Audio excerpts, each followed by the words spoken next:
And Christopher, welcome back. Thank you. So today we have Dick Anderson, who's running for state senate as a Republican in District 5. Stretching from the south edge of Coos Bay down to south of Fred Meyer, to the north edge of Lincoln County and over to Eugene and Corvallis suburbs. It's a big area. So Dick, come on down. Oh, Dick's already coming on down. Dick was elected to the Oregon State Senate in 2020. Prior to that, he served 12 years in local government, 6 of those as mayor of Lincoln County. He is currently serving his third 4-year term on the North Lincoln Health District Board, as well as the Select's Tribal Charter Contribution Board. In his capacity as state senator, Dick serves on the Ways and Means Committee, the Natural Resources Subcommittee of the Ways and Means Committee, vice chair of Senate Housing and Development Committee, where he is on the Senate Education Committee. He is also the co-chair of the Senate Conduct Committee and co-chair of the Joint Conduct Committee. Senator Anderson was raised in Malawi County and retired to the coast after 35 years in the financial services industry.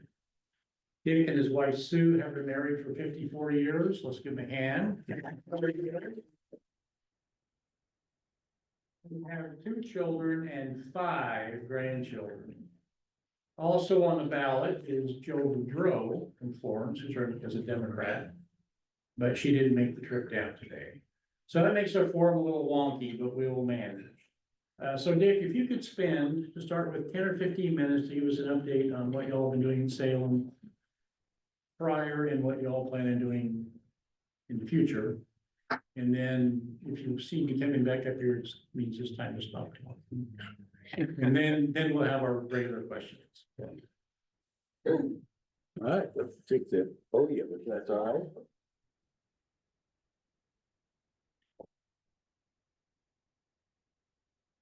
I love the overhead. Thank you very much. Picture is still there. Well done. I joke about that photo. I think it was about 400 photos to find one. Just so you know. And so we beat the heck out of this one. I think that was back in 2020, but it was taken. But thank you, all of you, for attending and for the endorsement. I certainly appreciate it. You're not alone, just so you're not thinking that you're the only ones that endorse this guy. Actually, I'm very strong business oriented. The state chamber has endorsed me. The National Federation of Independent Business has, OBI in the state has, just in the business realm. But I thought what I would take a little time, one, as Ron keeps insisting, tell you a little bit what I've been doing. As he stated, I am your state senator and have been for the past 4 years. I've found the last 4 years is very rewarding, interesting, and challenging all at the same time. My goal has always been to make positive, effective change, and sometimes, believe it or not, that simply means getting out of the way. I ran in 2020 to give the coast a voice. I believe I've kept my promise. We have been able to get record investments, create innovative policies, and tackle some big issues. I hope people have found me to be open to ideas, effective, and always looking out for the local community. After all, as Ron indicated, I am a former mayor. Speaking of mayors, I'm extremely proud of receiving endorsements from most of the mayors in this district, Democrats, Republicans, and independent mayors who have all found one reason or another to send me back to Salem. I'm running again to build on our successes, to champion the small towns off I-5 and up and down the coast, to continue giving the coast a voice, and most importantly, to lower the rhetoric in Salem. So if you don't mind, and I'll share with you something that I've not found my peers, legislators to do in advance. And that's actually in anticipation of winning. in 2025 or for the 25 session, I've put together actually policies that matter. So I've taken the time to actually list those areas that I'm most interested in and working in. And you'll see a common thread. And I've actually started the process of putting in what are called LCs, legislative concepts, that turn then into bills, and through the process. But for me, I'll intend, this right now is a draft. I'll speak a little about these, but what'll happen is it kind of sets the tone, not just for me, a map of where I'll be working, but also the other folks in Salem. So it's real important, I think, to get ahead of the game, let people know where you're coming from, rather than just being another clog somewhere along the process. So what you should know about me is that I am a local control guy. I like to push things down to the lowest level, you know, whether it's city chambers, city councils, whether it's local school boards. One of the reasons I ran in 2020 was I was then mayor in Lincoln City, and I actually got fed up after 12 years of the state having such an impact, negative, in my opinion, on local governments. You know, home rules seem to be eroded, and so you won't see me often, and hopefully never kind of making those one policies fit all kind of scenarios, because it just doesn't work and hasn't worked. And I think we've got a lot of examples of those. But my areas of concern, I call this healthy communities, is my whole premise. And again, that goes back to my 12 years in local government. I should tell you that I had retired in 2006. I failed at retirement, and that's where I got into local government. Others do the same, and I'll tell you, it's one of the harder jobs that I've had, quite honestly, those 12 years. But very impactful for me, because it gave me the opportunity to see what makes a community really function or not. And as you know, we all up and down the coast struggle with the diversity of economies, needing, you know, living wage jobs, wanting the best of our kids, and, you know, livability. And so from that framework, I've established, you know, what I call pillars for economic development, and that comes under healthy communities. Housing. I haven't found any place yet up and down the coast or in Oregon that in the discussions about what's happening in Oregon is housing. You know, it's a lack of housing, a lack of affordability, lack of stable housing. And I'm on the Senate Housing Committee, a vice chair. I've been fortunate enough to weave my way into good graces with the majority party. They actually involved me. I think it has something to do with my 55 years of background in this project. But I've been asked to join their early task forces as they start thinking about what's needed in Oregon. I sit on the governor's production advisory council, some 25 supposedly experts. We put 59 recommendations to current Governor Kotek of what we thought needed to be done, and you see some of that stuff start rolling out. For me, under housing, it's production. We have a complete lack of production. We haven't produced to the demand since 2006. Quite frankly, you can see it by the charts, you can see all the stuff. And I'm tired of seeing blue tarps and funding for blue tarps and funding for rent eviction assistance. I understand the human side of me that we need some of that, but it ought to be, you know, slowly reducing, not increasing.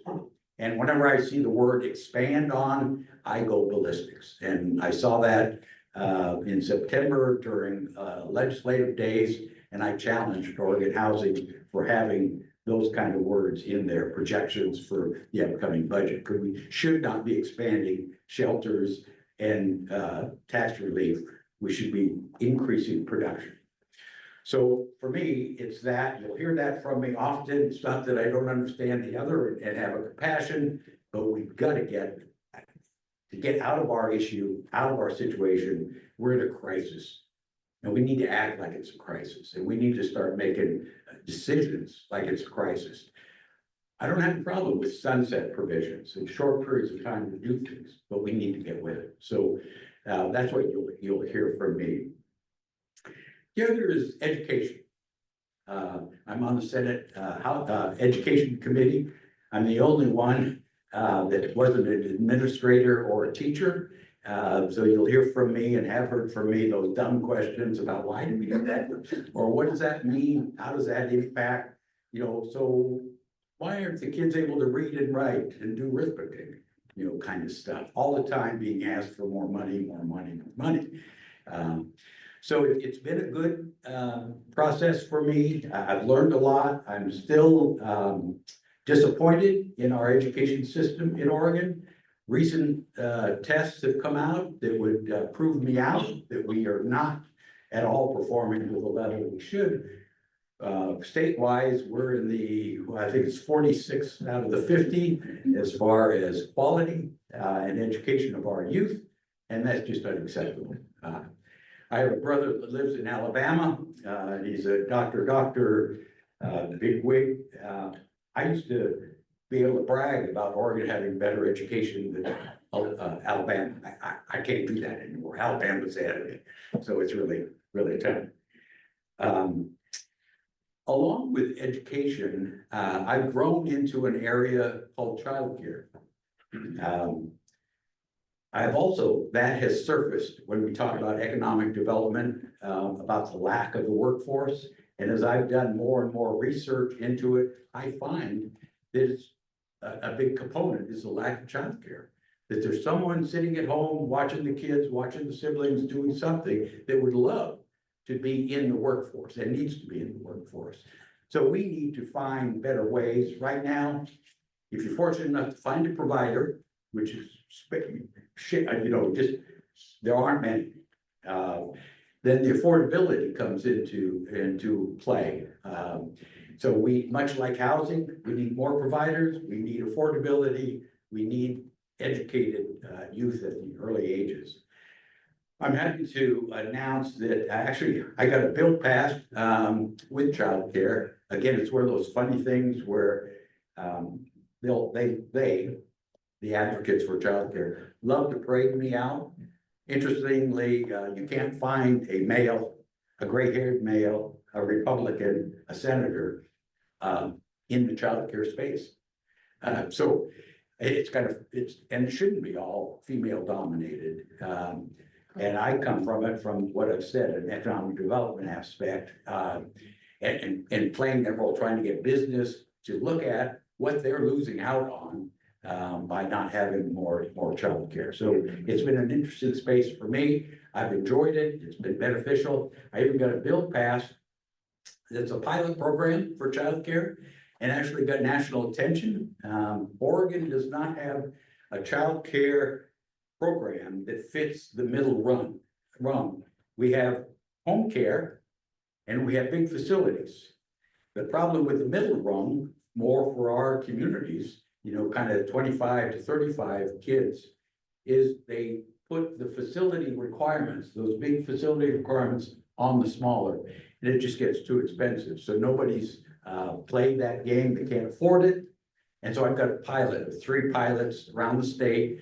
They're very cooperative, coming up with ideas for me in the next session, hopefully to enter that space with where we can break some barriers and go. And finally, healthcare. Healthcare for me, I think again, it's my age. But again, traveling, I happen to, as Ron indicated, I have sat for the last 12 plus years on health board in Lincoln County that collects property taxes for hospital in northern Lincoln County. So I've learned a lot about hospitals and went through COVID, went through some new structure building, a new facility. Been able to help them bring in some state money finally for addiction and mental health. A 16-bed treatment facility in Newport up till third quarter of 25, when it should be done. There's been nothing in Lincoln County. People had to, if they chose to get assistance in healthcare or addiction, they had to go to Baker City or Corvallis.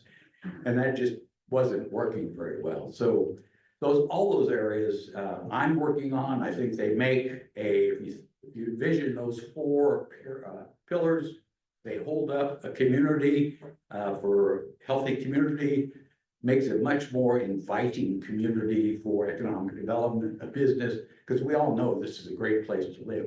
Yes. On the coast. So now we just have to have the components that make ourselves more attractive.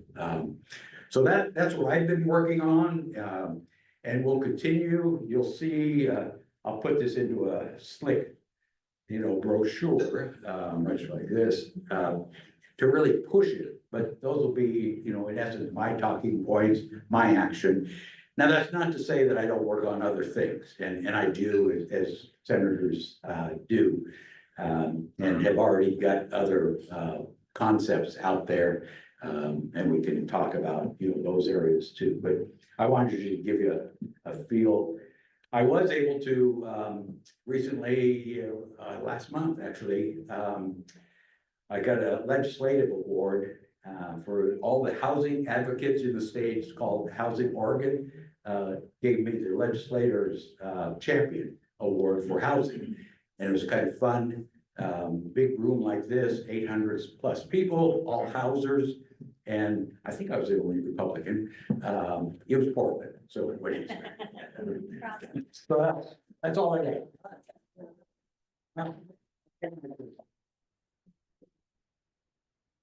You didn't read these questions over here. No. You don't really expect questions to be answered, Gonna dance around. Yeah, exactly. Okay, for the forum part, I will ask a question. You'll have 2 minutes to respond. My lovely assistant Derek will be holding up signs to let you know where we are. We'll have 7 questions. Then, as time allows, we may be able to take questions from the audience. And then finally, you'll have 2 minutes for a closing statement. Do you have any questions? No, I'll do my best to fill the time. Okay. Audience, if you could please hold your applause toward the end because we are pretty rushed here. So, okay, here we go. Question number 1. What do you see as the state legislator's role in supporting Southwest Oregon's businesses? We have 2 minutes.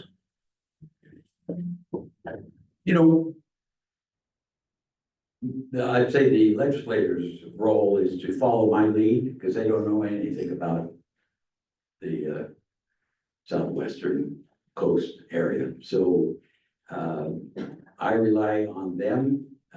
My job is to share with them. Wait, I think I might mix that up. Okay. So in your case, I was using legislator. I should have said senator. I'm sorry. What is the state senator's role in supporting Southwest Oregon's business? What is your role? My role is to do what I'm doing, be a loud voice for the coast, for all of us, for business. And, that's why my 4 pillars that I just talked about fit right in. The chamber, the Senate chamber knows that I'm from the coast. My moniker is the senator from the coast. It's not Senator Anderson. They call me Senator from the coast. And so, that starts, and then bringing just attention as to every time state resources are distributed or talked about, to make sure that someone's answering the question of, is there a partner? Do we have a partner on the coast? Who is it? How come they haven't talked to me? On and on. So I think that's one of the things that I've learned. There's a lot of money in the state, a lot of resources. You know, and we need to make sure it gets to this district. So, and that's my job.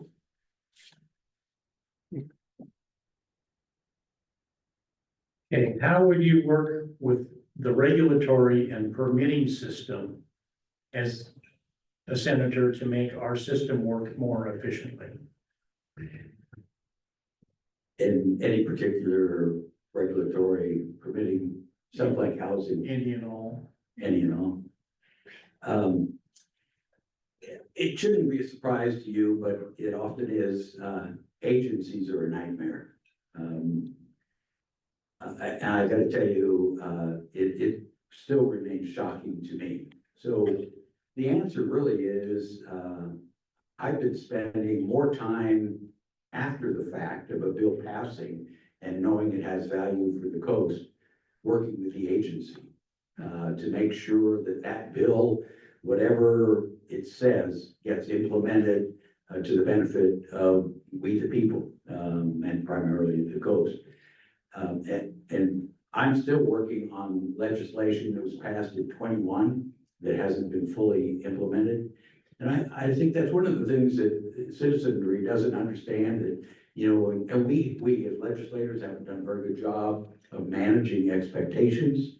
We celebrate when a bill gets passed as if it's, you know, great, and it is. But the real work comes after the fact. And I'll tell you, off session, I've spent way too much time with agencies as they make rule. Because if you read the bills, they really don't show how to do it. It says what's going to happen, or would like to happen. And the rulemaking is where the crucial pieces work. That's, you gotta have allies and relationships with other legislators and with the agency. And that's my job. Good. What do you see as our greatest challenges in Southwest Oregon, and how will you address these concerns in the Senate? Yeah, I don't know that challenges for what I call down coast, Southwest Oregon is any different than the rest of my district, quite honestly, the coast.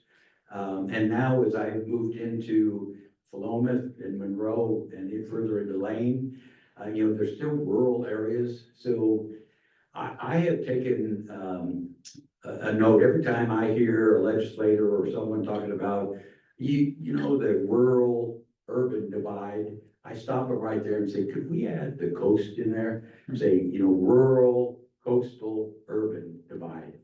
Because when someone's standing on I-5 and talking about rural, they're looking east. And that's part of the problem we've had on the coast. We've been forgotten. If you remember my campaign in 2020, that was one of the key elements, that the urban politicians have forgotten us on the coast. I think we've changed that. We've been a loud voice. And, you know, it's not just me. I can't take credit. We've got a coastal caucus of 7 legislators, 4 House members and 3 senators. They've all picked it up as well, and it's making a big difference.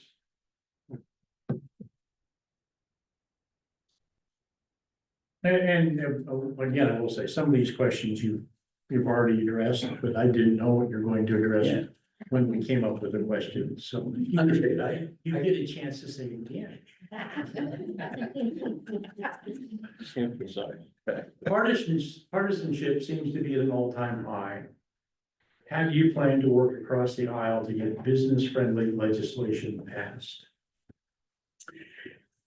Yeah, partisanship does seem, I can tell you from experience, and that was what I'm talking about, rhetoric, toning that down. It does boil it down to relationships with individuals. And I can tell you, I've got 4 years now of proven track record, both with my own caucus as well as the majority party on the other side. I don't know if it's good or bad, but you know, they come after me, the majority party. Because if you haven't noticed, all you have to do is have one Republican on a committee or anything, and then it all of a sudden becomes bipartisan. So they try to get me on all those so they can say that. I've passed on a lot of them on purpose, just to kind of force them to meet others and, get with the program. But I think, you look at my bills, actually, I didn't mention, I had a housing bill, one, back to the governor appointing me to her stuff. On housing, I'm in early into their conversations about strategies of how to get some bills passed, especially her own party turned on her in 23 and didn't pass one of her housing bills. I carried that bill for her on the Senate floor. But I also had a bill that I'd like to brag to her about, is she actually signed in 24. It was a housing bill. It had 2 Republican sponsors on it, me and Representative Vicky Breeze Iverson. It was on housing building codes, much needed to fast track housing in small communities. The governor actually signed it. So every time I'm with her, I like to remind her and everybody else that she's a big enough lady to go ahead and sign bills that Republicans have good ideas. So I think I've proven how to make a difference.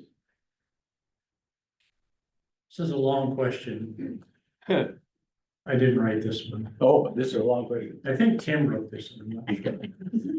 What professional experience, business activities, or community involvement do you believe best represents your skills as an effective leader, policymaker, and ability to work with other entities to accomplish goals?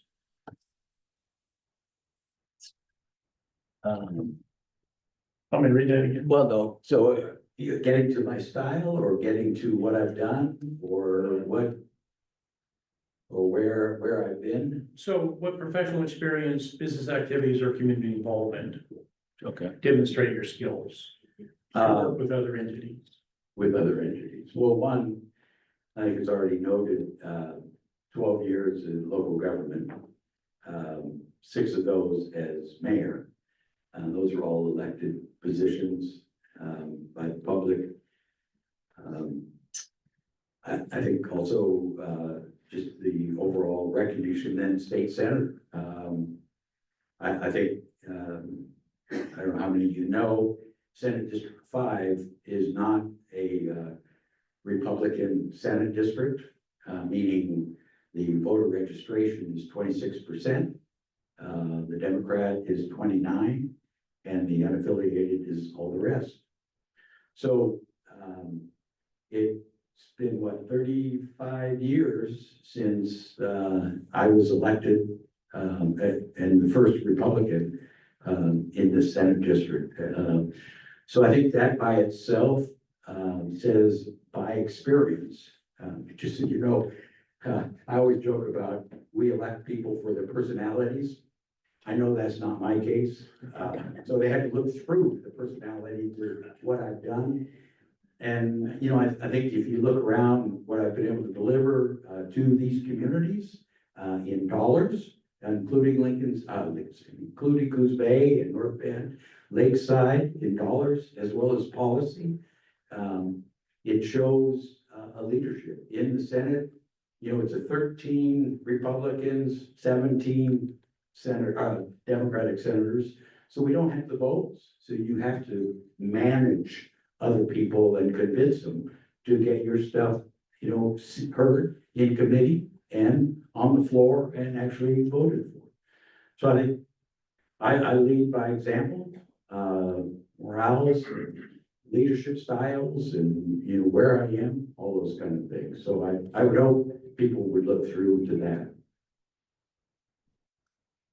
This is number 6. Okay.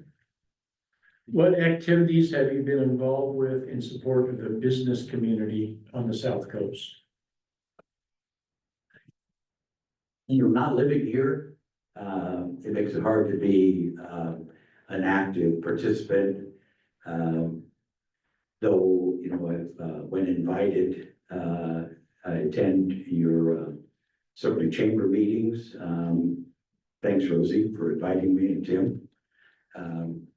As well as, you know, I think I'm coming back for your economic in December. And that worked out this time. It's not a slam against Tim, who always invited me, but it was the right date, Tim. So,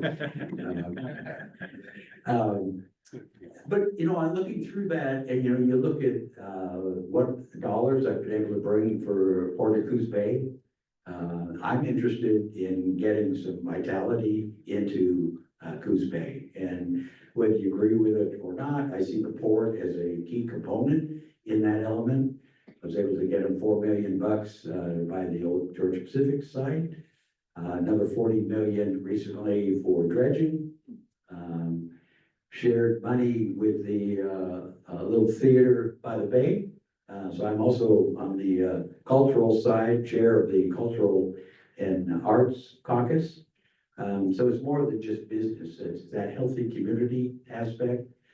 So I'm always looking out and housing. Gosh, you know, North Bend, Coos Bay, both have gotten big bucks for housing, and you know we're off and running. And I got some money for reform housing. Again, back to the addiction and mental health assistance and needing. So I think again, being aware of the needs and looking for opportunities from the state. Okay, this will be the, excuse me, this will be the last question. What is your stand on development on the bay, specifically the container terminal and offshore wind? I've been a big supporter of the port and will continue to support that. I don't know if you saw the announcement today, the port, it was announced by the feds, they got another 25 million from one of their grants. It'll go on top of the 40 million I was able to get from the state. So all that is going towards the proposed container operation. You know, that's exciting opportunities I see there. And, you know, we need to, you know, keep that going. The wind energy, I was floating wind energy. I was never a big fan. Not that I'm against alternative energy, because I think we do have to keep exploring that. It was about the process. I did not like the process. I was able to compare the wind energy with the wave energy.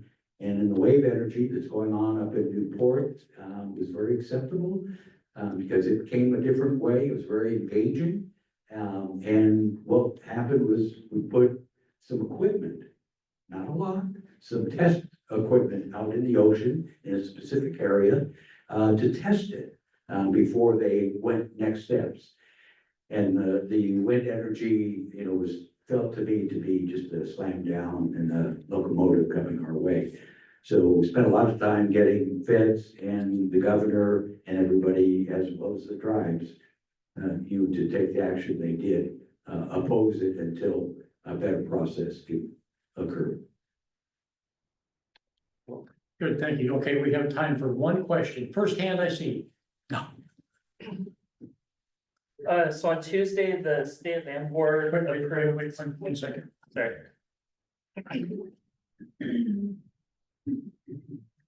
So on Tuesday, the state land board, they approved putting the Elliott State Forest into a carbon market. What's your thoughts on that? Yeah, I just saw that too.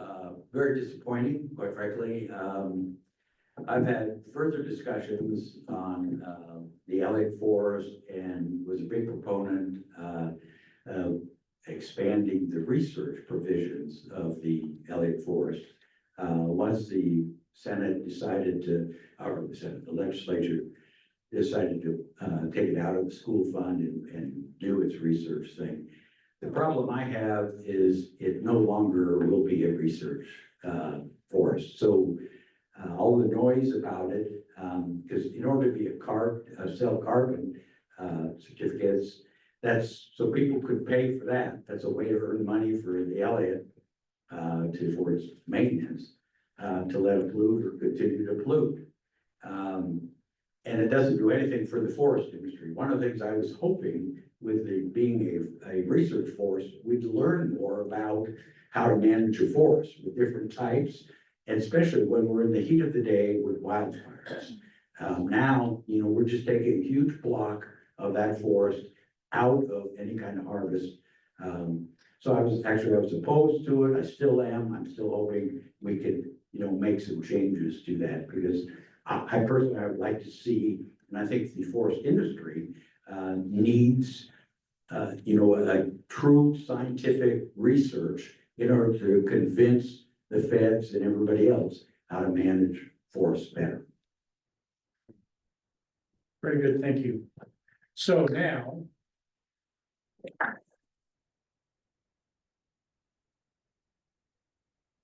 I really appreciate you taking time to come down and just help us get to know you a little bit better. So thank you for your time, thank you for being here. So do I get my 2 minutes closing? Oh, yes. And with that, now it's time for your 2 minute closing. Just so you know, I've got it down to a minute, so it's my boilerplate. So thank you, Ron. Thank you all for being so polite and appreciative. I feel the same way. I always felt good coming here, but just as a reminder, I'm focused on issues that matter to everyday living. The policies coming out of my office will continue to represent that philosophy. Cost of living and lowering our tax burden. Our state has enough taxes. We must tighten the belt and prioritize our expenses. Healthcare solutions to lower our costs and increase access. Building more homes across the whole spectrum, expanding our rental inventory, and making sure we have compassionate shelters.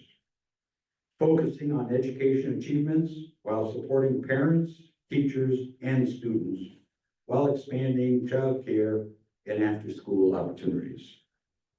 Oregon is worth fighting for. Oregon is an incredible place to live, work, and retire. Even though I haven't done a very good job. Thank you. Thank you all. Thank you, Ron.